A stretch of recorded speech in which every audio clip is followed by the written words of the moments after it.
મિત્રો તો આજે આપણે બનાવવાના છે પૌવા બટાટા. તો મિત્રો તમે તો જોઈ શકો છો આપણે બટાટા ડુંગળી ટમેટા મરચાં સુધારી નાખ્યું છે. તો જો મિત્રો આપણે રાઈ નાખી દીધી છે તેલમાં. આ નાખીએ છીએ મીઠો લીમડો. હેલો યુટ્યુબ ફેમિલી, તો કેમ છો બધા? મજામાં? તો મજામાં જ હશો. તો સ્વાગત છે આજના અમારા એક નવા વ્લોગમાં. તો મિત્રો તો આજે આપણે બનાવવાના છે પૌવા બટાટા. તો બટાટા અત્યારે બફાઈ ગયા છે, ખોલવાના બાકી છે. જો તમે કુકરમાં બટાટા બફાઈ ગયા છે, એ ફોલવાના છે. બાકી જે ડુંગળી ને ટમેટા મરચાં ને એવું બધું સુધારવાનું બાકી છે. તો વ્લોગમાં કન્ટિન્યુ બન્યા રહેજો અને ચેનલ પર નવા હો તો ચેનલને સબસ્ક્રાઈબ કરી લેજો. તો ચાલો શરૂ કરીએ. તો મિત્રો તમે તો જોઈ શકો છો આપણે બટાટા ડુંગળી ટમેટા મરચાં સુધારી નાખ્યું છે. તો હવે આપણે બનાવવાની શરૂઆત કરીએ. તો આ છે આપણે ગેસ કે જીગી લઈએ. તો જો મિત્રો આપણે રાઈ નાખી દીધી છે તેલમાં. આ નાખીએ છીએ મીઠો લીમડો. તો આપણે આ બધું વસ્તુ નાખી દઈએ, ટમેટા ડુંગળી ને મરચાં.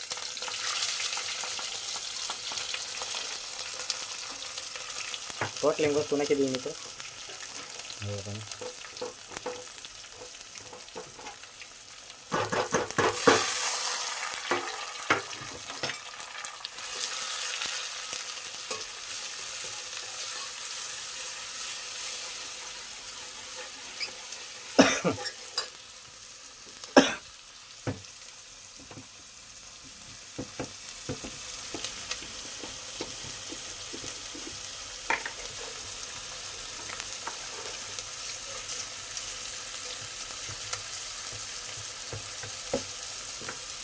સ્વાદ પ્રમાણે મીઠું.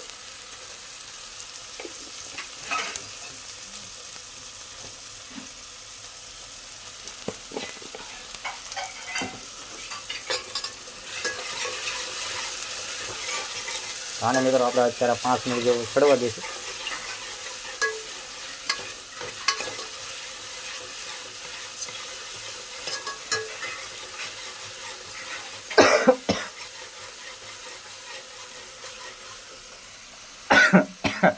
અમારી ભૂરી આવી છે. તબિયત થોડીક બગડી ગયેલી છે ને, હું એકલો જ અત્યારે વ્લોગ બનાવું છું. જો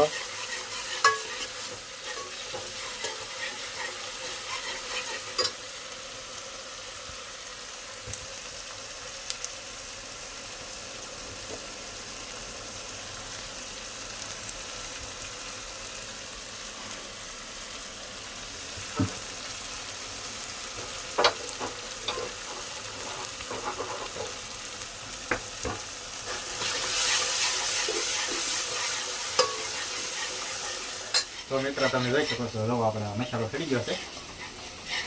જોવો તમે, એમાં આપણે નાખવાની છે હળદર. સ્વાદ અનુસાર હળદર નાખવાની છે.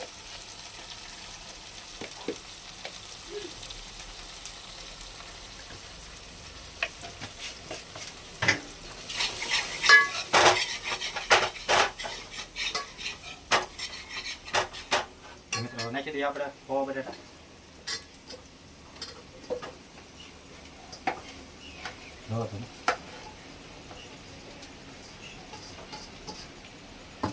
આ બની ગયા છે આપણા પૌવા બટાટા.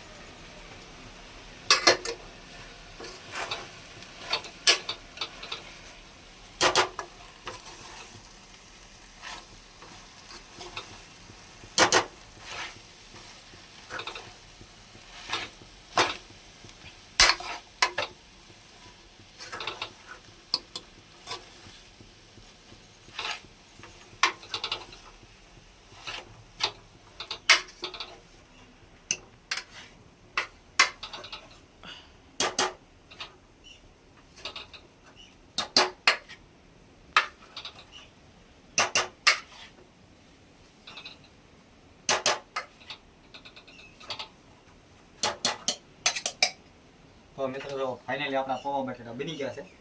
તો હવે જમી લઈએ આપણે. તો મિત્રો વિડીયો ગમ્યો હોય તો વિડીયોને લાઈક કરી દેજો અને ચેનલ પર નવા હોય તો ચેનલને સબસ્ક્રાઈબ કરી નાખજો. તો મળશું પાછા એક નવા બ્લોગ સાથે. તો બધાને જય માતાજી.